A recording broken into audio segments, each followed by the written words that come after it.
ఈ నారైతే ఇగో ఇక్కడ పొద్దుటి నుంచి అయితే కావాలన్నా ఇవాళనైతే ఒక్క కోతి సుత రాలేదు. గండ అయితే కట్టిన నారదోయ చుట్టూరు అయితే కంప్లీట్ చేసిన. ఇవాళ ఎత్తులు వంపులు ఒడ్ల పొంటు ఉన్నాయి. అయితే ఫస్ట్ రోడ్డు వేటర్ దొక్కినాక మళ్ళీ దొక్కదు కదా. ఆ నారు చుట్టూరు అయితే గడ్డలు ఎక్కువ ఉండే అదంతా తీసేసిన. పాపం ఇవాళ పొద్దుటి నుంచి అయితే బాతులతో టైం పాస్ అయింది. వాళ్ళిద్దరు పిల్లలు అట హాస్టల్ నుండి తీసుకొచ్చిరట ఆరోగ్యం బాగాలేక. పిల్లలను సుత మంచిగా మాట్లాడుకుంటా టైం పాస్ అయింది నేను ఒక్కదాన్ని ఉన్నందుకైతే. ఇక పొద్దుటి నుంచి అయితే ఇక్కడనే ఉన్న ఫ్రెండ్స్. బర్రెలు వచ్చే టైం అయింది 4:48 అవుతుంది. ఇక బర్రెలు అయితే పొలంలో దిగితే ఇక మన చేతికి అయితే రావు. ఇప్పుడైతే ఇంటికి పోయి బర్రెలు కట్టేసి ఇంట్లో పని అయితే చేసుకోవాలి. ఒక్కసారే మధ్యాహ్నం 2 కోతులు వచ్చినవి. ఇవాళ కోతులు సుత ఎక్కువ రాలేదు. నిన్న వచ్చిన వాట మధ్యాహ్నం 3ంటికి. పాపం మా ఆయన అయితే పొద్దున్న 9ంటికి పోయింది. కూడు లేదు కుమ్ము లేదు.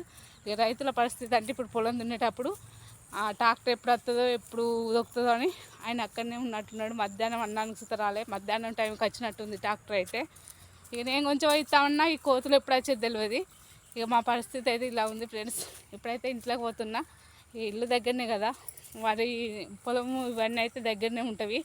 ఇంటికైతే వచ్చేసిన. ఆ బర్రెలు సుత వచ్చినట్టు వస్తున్నాయి. అందరికైతే బాయ్. మరి పొలం పనులకు వేయరా, పత్తులు దిగ వేయరా, ఇంటికైతే వచ్చిర్రా.